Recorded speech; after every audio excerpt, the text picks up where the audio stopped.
Travel 500 kilometers north of Beijing, China's capital, and you'll enter a realm of vibrant colors. Here, the forces of ice and fire have sculpted unique geological wonders. Countless creatures have forged homes bound by life and death.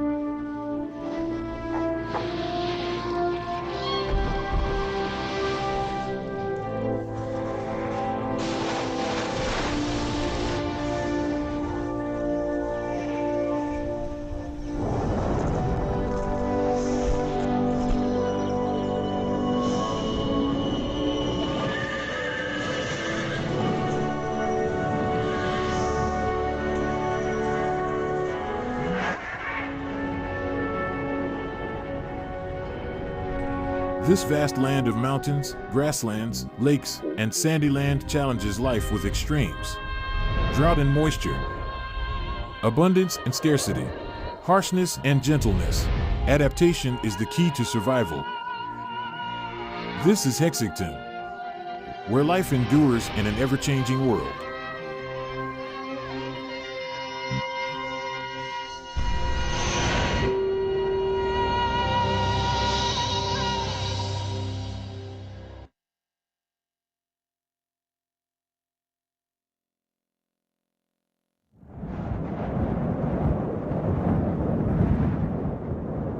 The vast Inner Mongolian plateau stretches like an untiring wild horse, galloping eastward.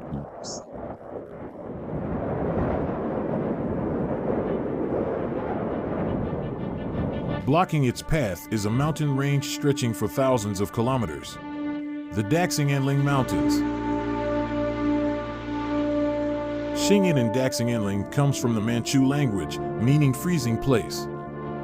Undoubtedly, this is also the coldest part of Hexigten, where recorded temperatures have plunged to as low as -52 degrees Celsius. The Hexigten granite forest stands atop the mountains, enduring millennia of wind and snow.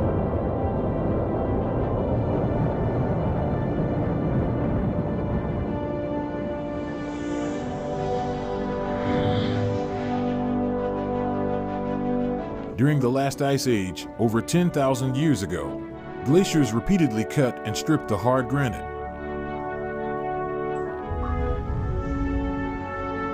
Transforming once majestic peaks into isolated ridges. Creating a rare geological wonder, glacial stone forests.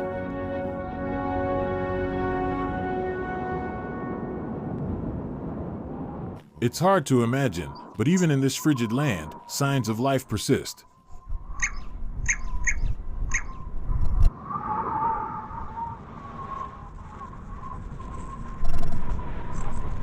The red-billed chough is preening its mate. They typically choose cliffside caves or crevices as nesting sites. And once they settle on a site, they never leave, even in the coldest times.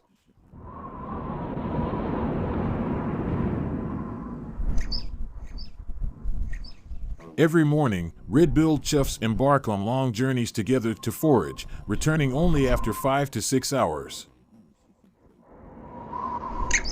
These long-distance flights consume substantial energy, but in this prolonged winter, they have no other choice.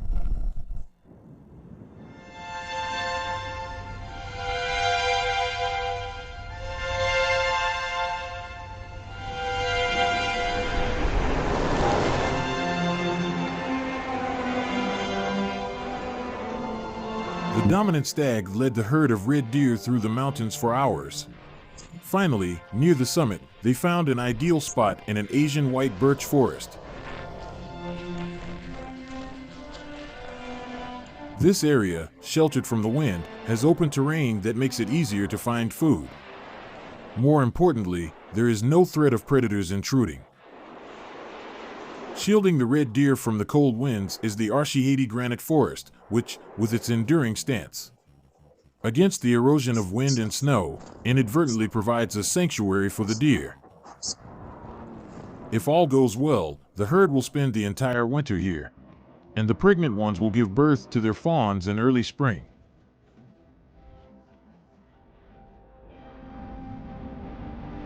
The thick snow makes finding food a challenge.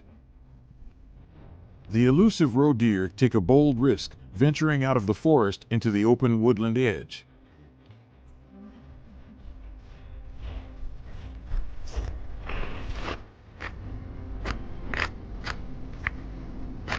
The black grouse hide in snow holes they have dug to escape the cold. At sunrise, the hens cautiously emerge, searching for grass seeds in the snow to warm their frozen bodies.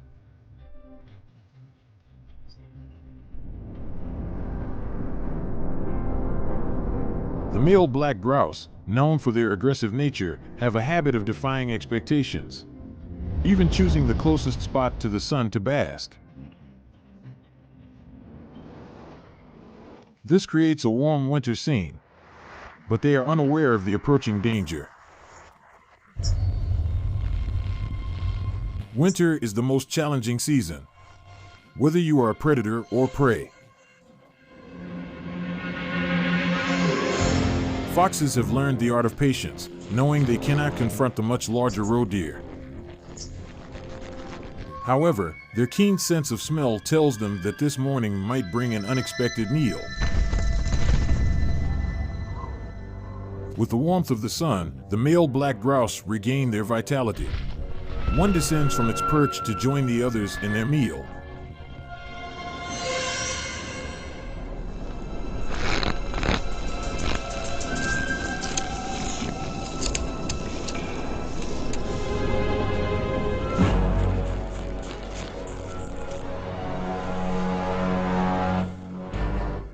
But the vigilant roe deer detect the intruder. The lead deer sounds the alarm, and the herd quickly departs from this dangerous area.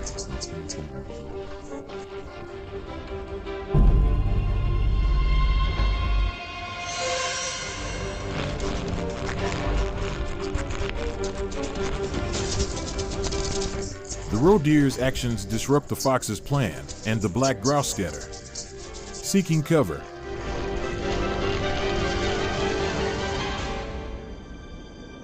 The hungry fox must begin its search again. Such stories unfold daily on the winter plains, where all the non-hibernating animals are constantly on the move, striving for survival.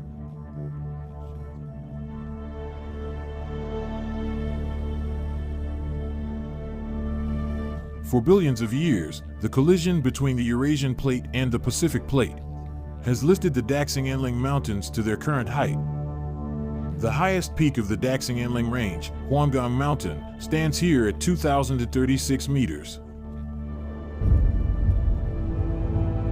Over millions of years, erosion by the climate has softened its contours, transforming it into a gently sloping ridge. Stretching from northeast to southwest, the Daxing-Enling Mountains are a massive barrier between the world's largest ocean and the largest continent. They block the warm, moist air from the ocean, leaving the Inner Mongolian plateau cold and dry.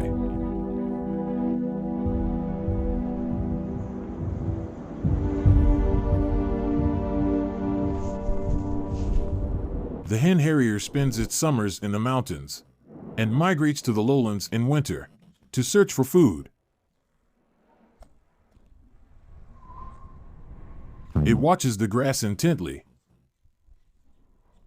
Despite the hibernation season, prairie mice are still active.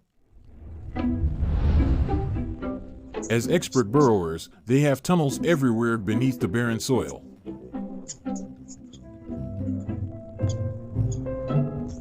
To avoid predators, prairie mice never stray far from their burrows, ready to dart back at the slightest sign of danger.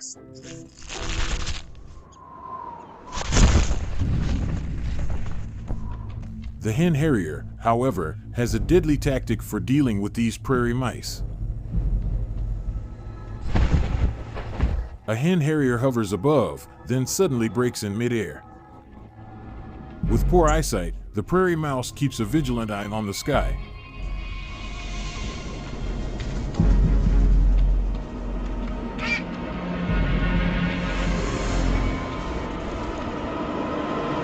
The real attack, however, comes not from above, but from the side, where another harrier lies in wait, ready to strike.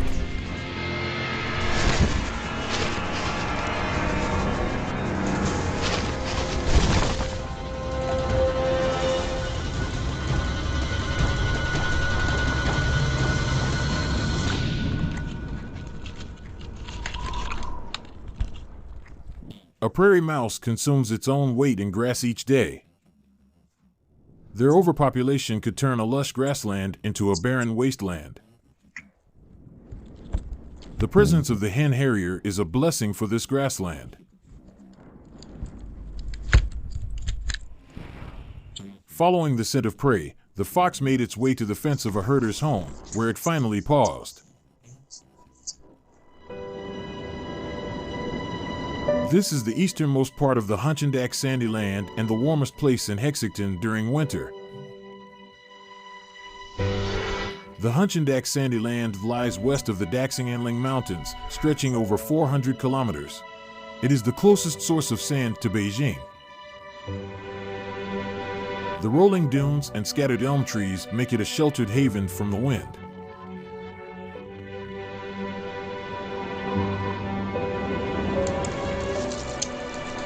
In winter, the tough branches can serve as a source of food. Camels have remarkable digestive abilities. The elm trees, shrubs, and dry grass in the sandy land help them survive the winter.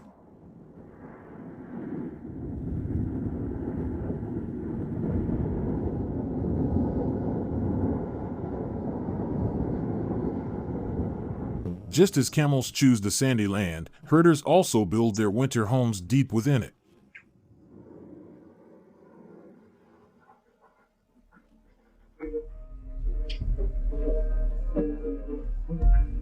The family of Nasigi, a herder, has moved out of their yurt and into a brick house. Outside, it's a world of ice and snow, but inside, it's as warm as spring.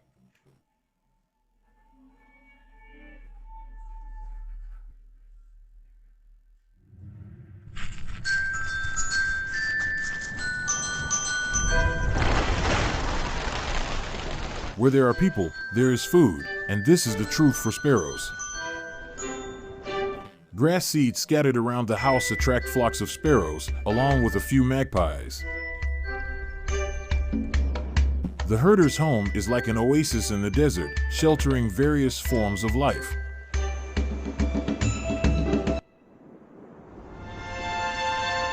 The Dahurian larch trees, draped in white, quietly await the arrival of spring. The slender Asian white birches also stand, patiently enduring the passage of time. Winter continues its course with a rhythm all its own.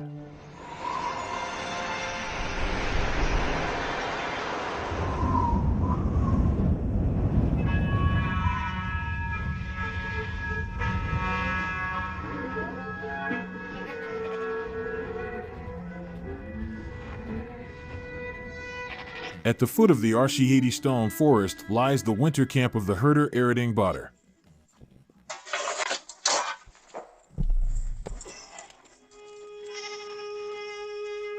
To ensure his livestock are well cared for, his cattle and sheep live in brick houses, while his family still resides in the traditional yurt.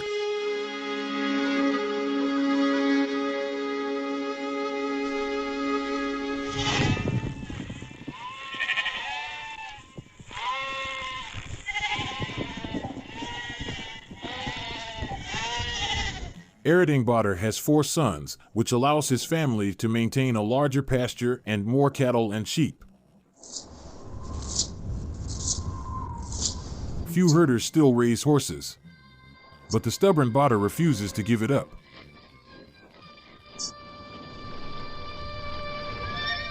His children are grown now, so he no longer needs to oversee the herding personally, but he still worries.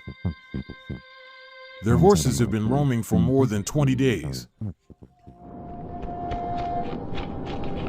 His second son, Inha, is a well-known rider in the region. After crossing several mountain ridges and traveling through the snow for over an hour, he finally reunited with the herd.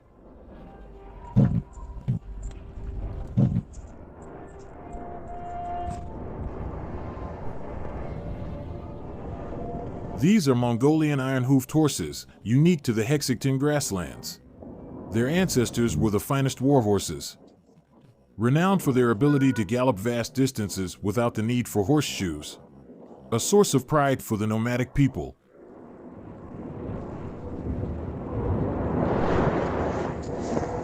Today, however, the ancient breed of iron-hoofed horses is nearing extinction. Botter's herd of over 60 iron-hoofed horses may be the largest on these grasslands.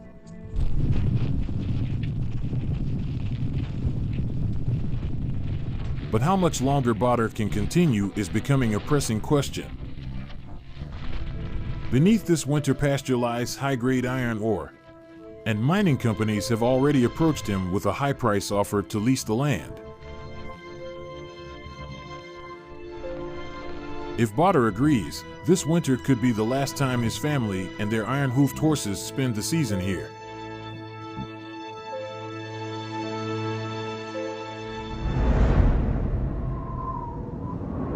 A Mongolian vulture wanders across the vast ice-covered surface of the lake, but no sign of prey can be seen.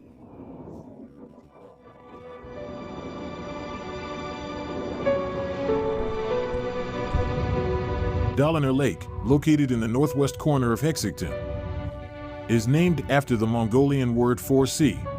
In the arid Inner Mongolian plateau, this body of water, spanning over 200 square kilometers, resembles an ocean in its vastness.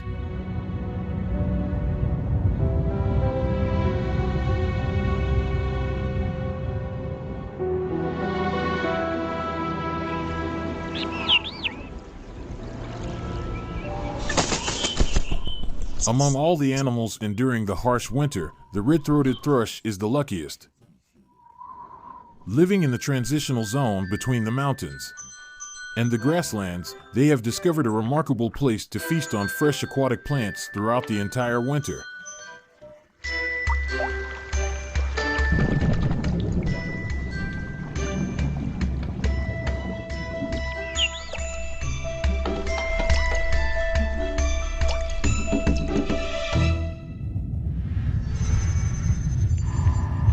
Beijing is situated to the east of Dalinor Lake and is revered as a sacred mountain by the locals.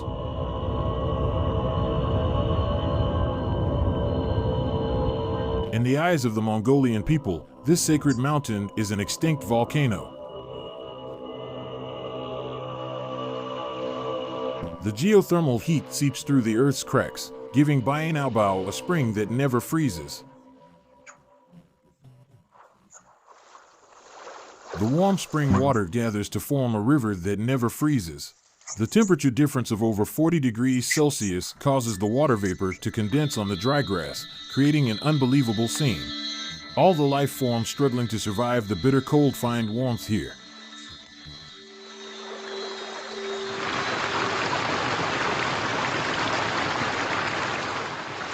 The geothermal activity also opens a window in the frozen surface of Dalinor Lake, allowing oxygen to reach the Amur in the depths, enabling them to survive until spring.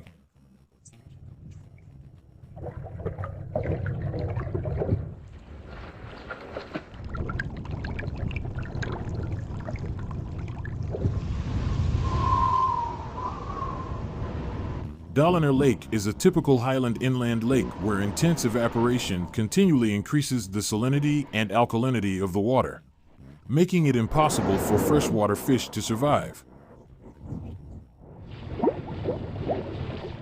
Long before humans set foot on this land, a species of Amur cheebak entered Dalinor Lake. As the lake's waters gradually became more alkaline, these fish, which originally could only survive in freshwater lakes, evolved and eventually adapted to life in the alkaline waters. Locals refer to them as Amuride. Hexigten is both harsh and gentle. It creates crises in life and offers opportunities. Whether one can survive here ultimately depends on one's abilities. In this world where ice and fire meet, the aquatic plants in the unfrozen river are not the only green in Hexigten's winter. At the foot of Bayan are vast forests of Chinese spruce. These spruces are tall and sturdy, their branches resistant to being weighed down by snow and ice.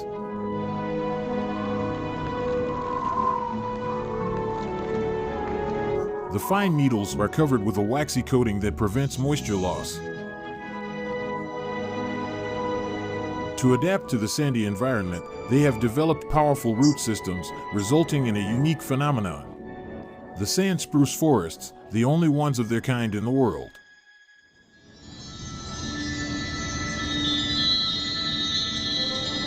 At dawn, the sky is filled with mist and clouds, creating dreamy light and shadows.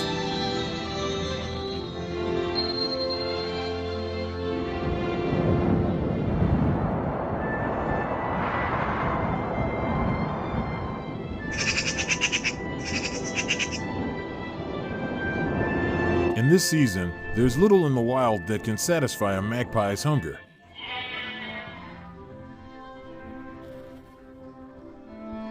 The small insects that reside on the sheep have become a delicacy for the magpies.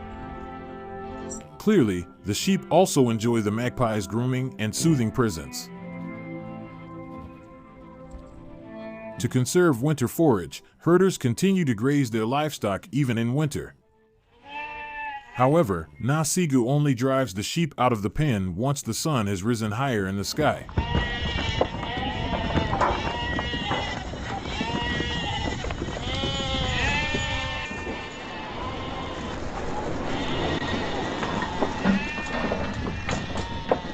As long as the snow isn't too deep, the sheep can always use their hooves to scrape away the snow and find some dry grass to eat.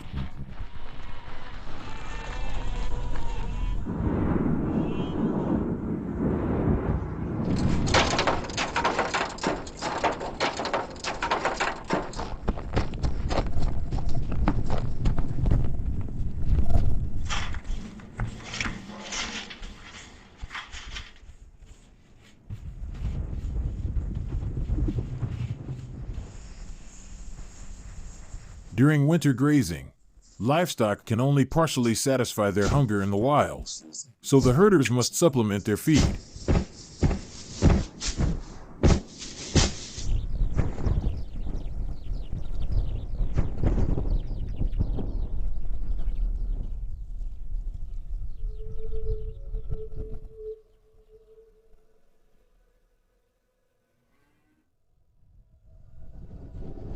At dusk, the cattle return.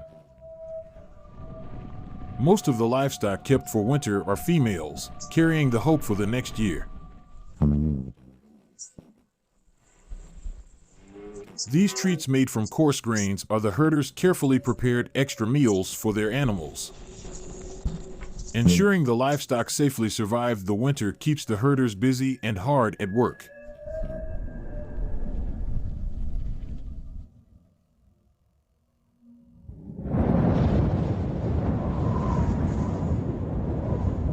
Under the influence of the Mongolian high-pressure system, the northwest winds dominate Hexigten. When a blizzard meets these strong winds, the result is a scene where snowflakes swirl wildly in the air. Winter may seem tough, but the people here have found ways to release their energy. The most glorious festival of the Mongolian people, the Naadam, is traditionally held in the summer. Perhaps unwilling to accept the winter's stillness, the locals have established a new custom in recent years, Winter Naadam. In Mongolian, Hexigten means elite troops or guards. Long ago, Genghis Khan issued an edict to form a unit named Hexigten.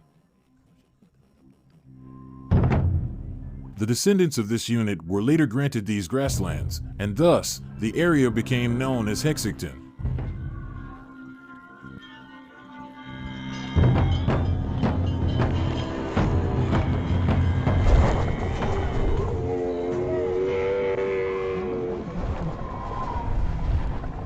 The Mongolian people have traditionally bred cattle, horses, sheep, and camels for generations. Today's star is the resilient camel.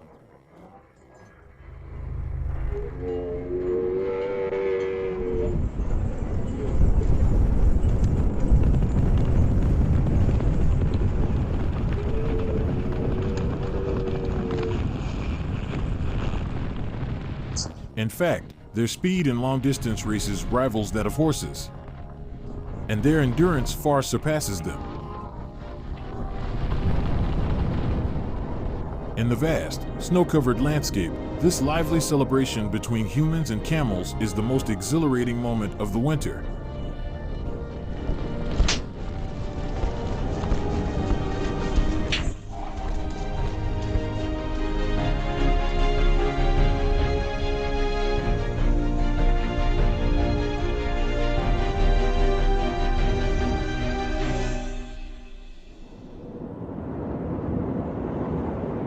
The wind and snow sweeping across the grasslands are halted at the mountain peaks, where moisture gathers.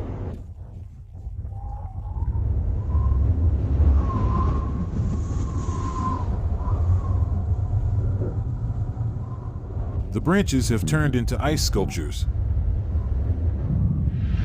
The ice and snow have transformed this place into a solid reservoir, creating another significant geological feature and natural heritage of Hexigten, the Qingshan granite mortar area. Composed entirely of granite, the power of ice and snow has carved out numerous large pits on the rock surfaces at the mountain's summit.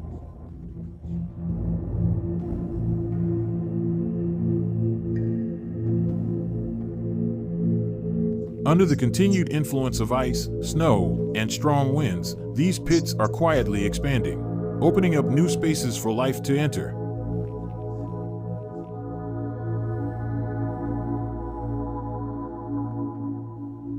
The 6-month-long winter continues its course with its inherent rhythm. Red deer roam near the unfrozen river. The prairie mice reserves are running low, and steppe eagles soar aimlessly over the snow.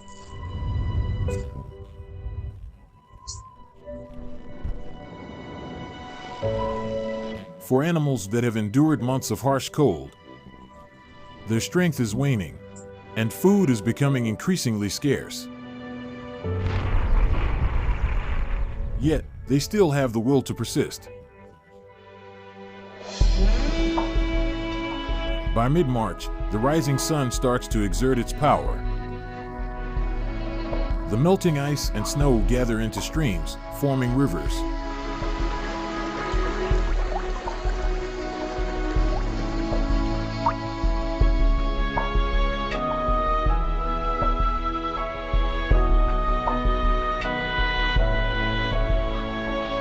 Impatient crows eagerly take a bath, trying to wash away the grime accumulated on their bodies. This impulsive act leads to some regret, as the river water is still icy cold. The snowmelt, accumulated over the winter, flows through the parched sandy land and grasslands, eventually reaching a large lake in the grassland sea, transforming it into a paradise of life.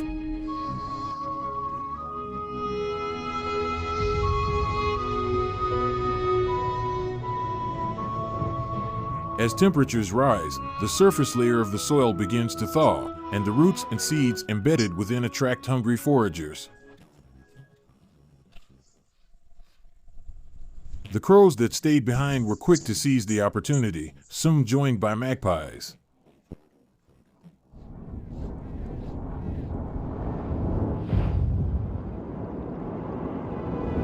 In the distance, a group of large birds is seen feeding leisurely.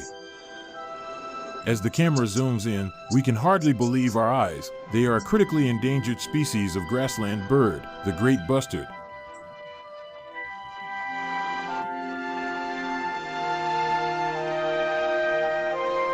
The male's most distinctive feature is the white beard-like feathers fluttering around their necks.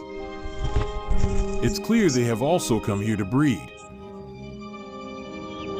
Standing about 1 meter tall, the great bustard is slow-moving due to its size, and its delicious taste has made it a target for hunters.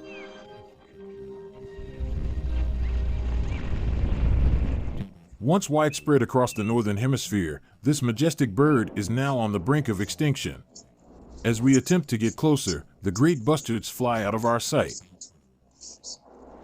Whether we will encounter them again remains the film crew's greatest hope. The thick ice still covers Dalinor Lake, and it will take time for it to thaw.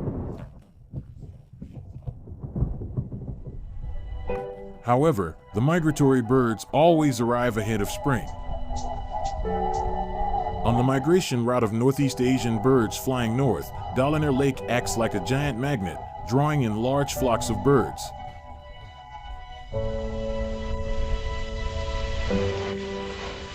The swans come from their wintering grounds south of the Yangtze River, and their breeding grounds are even further north. Dalinor Lake is a crucial stopover on their long journey. Tens of thousands of swans densely populate the lakeshore, where the breaking ice provides them with a much-needed water supply.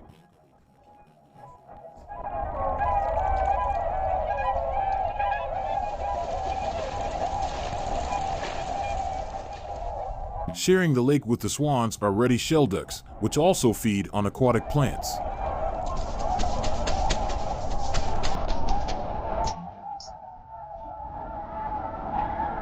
Although the frozen lake surface cannot provide them with food at this time, it does offer them safety.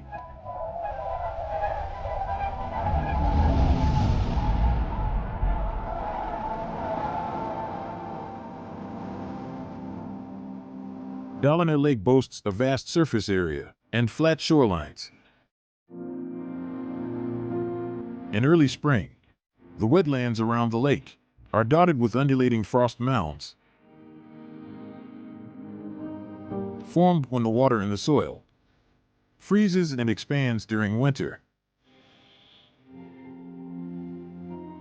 These frost mounds hold abundant moisture, and once the permafrost melts, they will become prime breeding grounds for many migratory birds. The white-naped crane has returned to its birthplace with its mate.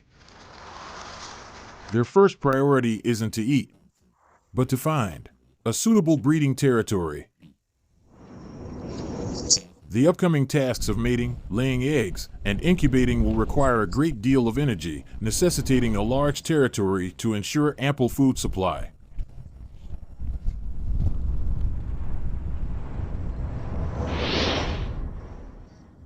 After completing a journey of several thousand kilometers, the demoiselle crane has also returned to the Hexigten grasslands. It leisurely strolls across the plains, enjoying the tranquility and peace of early spring.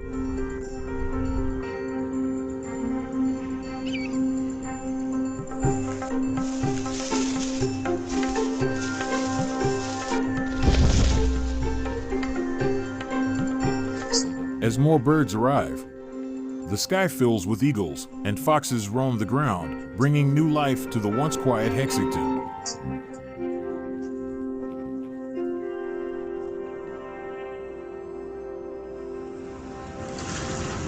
In the heart of Dalinor Lake, the ice is thinning, its color growing lighter. The ice beneath which the Amur-eyed fish have been hiding is soon to disappear. The predators are making their entrance.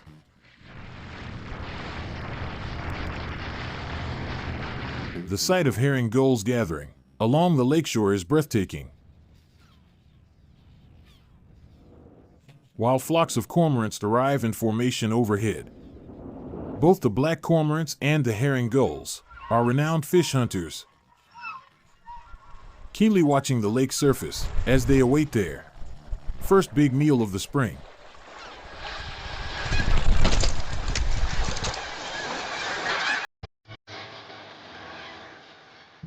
The herring gulls, unable to wait any longer, use their sharp, curved beaks to break through the ice, pulling out fish that didn't survive the winter.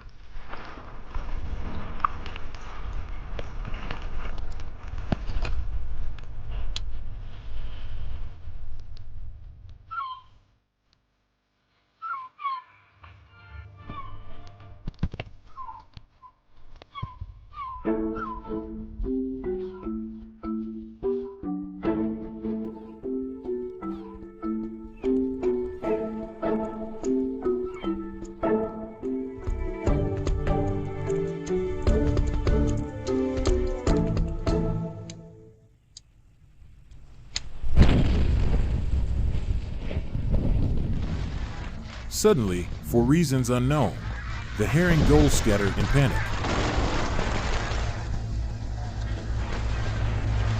A more powerful competitor has arrived. The white-tailed eagle, with an air of dominance, claims the ice-covered territory. The food that the gulls were fighting over now becomes its prize. Whether it's the herring gulls or the eagle, these early spring scavengers play a vital role by clearing away the dead fish. They help the lake shake off the deadness of winter and revive more easily.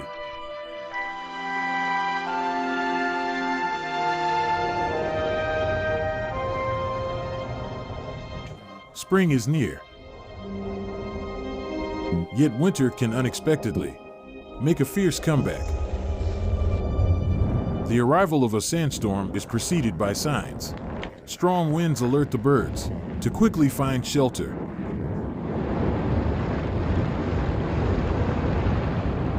To withstand the gale, swans gather together.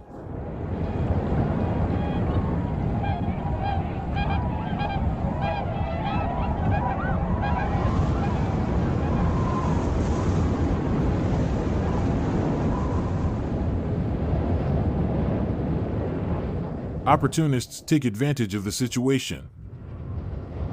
White spoonbills sweep the pond with their wide-open bills to gather food.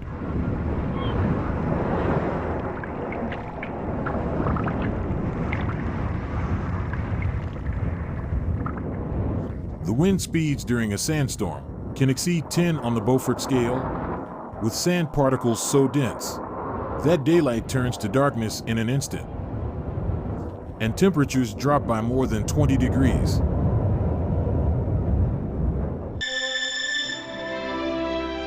The cycle of seasons marches on, unstoppable.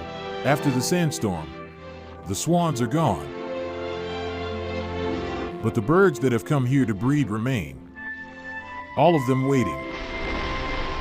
The herbivorous birds await the tender aquatic plants, while the carnivorous ones wait for a feast of fresh fish that only Dalinor Lake can generously provide.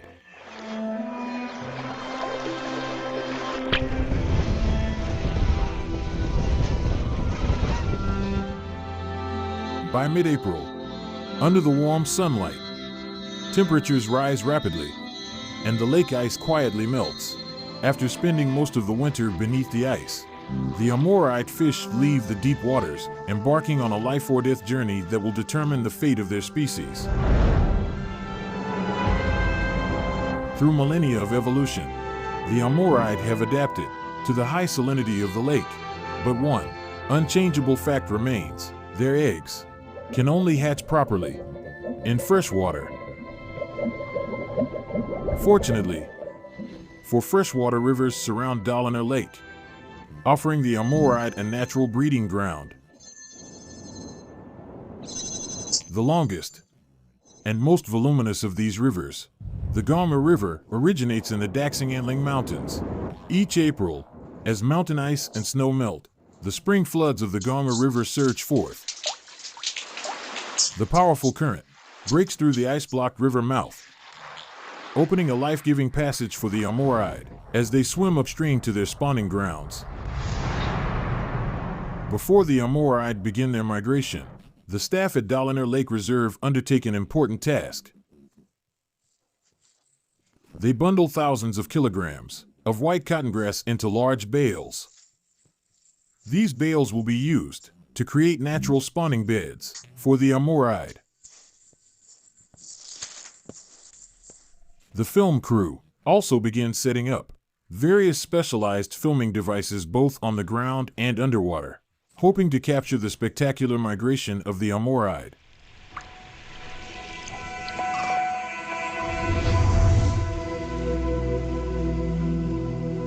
By late April, the sunlight is already quite warm, and as soon as the water temperature rises a few degrees, the Amurite will quicken their pace, rushing upstream with relentless determination.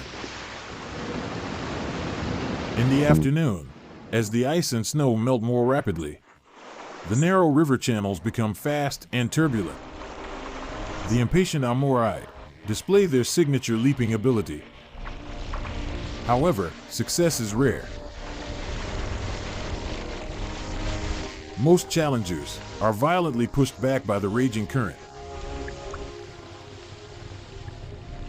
Yet, the following schools of fish continue to surge forward, repeatedly challenging the rapids. They crowd together so densely that the river almost seems to run dry. But as long as there's a bit of water to push against, the Amuride will leap forward, determined to seize their chance at survival.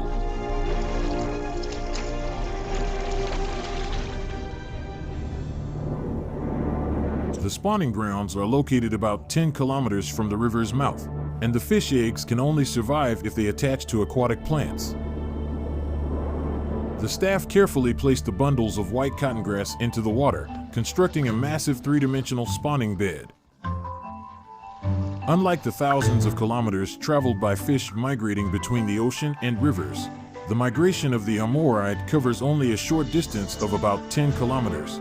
Yet, it is this brief journey that has established the Amuride as a life force tenaciously guarding its legacy in the alkaline waters of this highland lake.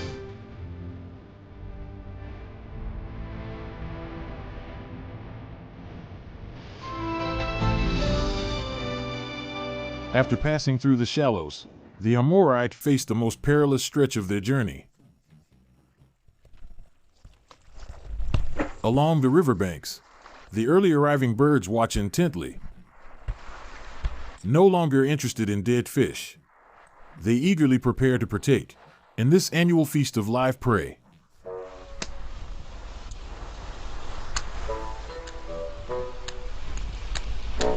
A great egret swallows a fish almost too large for it, a meal that will take some time to digest.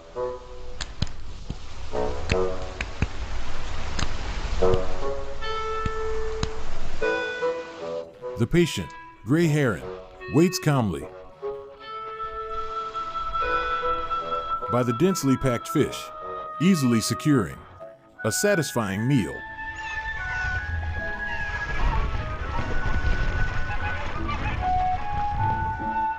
The cormorants, abandoning their usual diving tactics, now only need to stand in the water, where the fish practically jump into their mouths.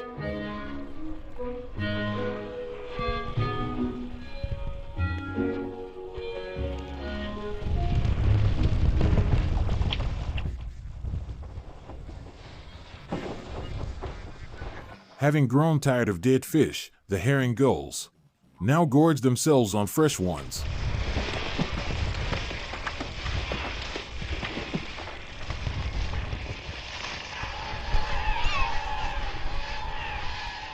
Against the overwhelming assault of birds, the first wave of Amuride are like sacrificial soldiers.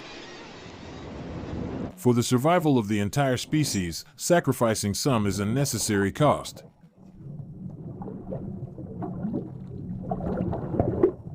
Those fortunate enough to escape the birds' beaks finally reach the calm, weed-filled spawning grounds. The playful moments in the water are brief, as the Amuride cannot afford to waste any time. As soon as the female lays her eggs, the male immediately fertilizes them. The fish pour all their accumulated energy into this precious moment.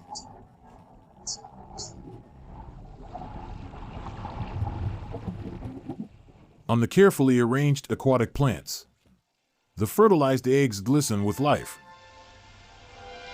The parents have left enough nutrients in each egg, but whether the fry will successfully hatch and safely return to the lake depends entirely on fate.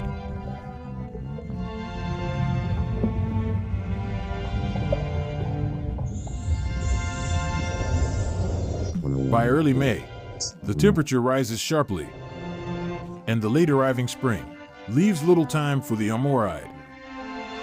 To evade the relentless pursuit of the birds, they have one final tactic.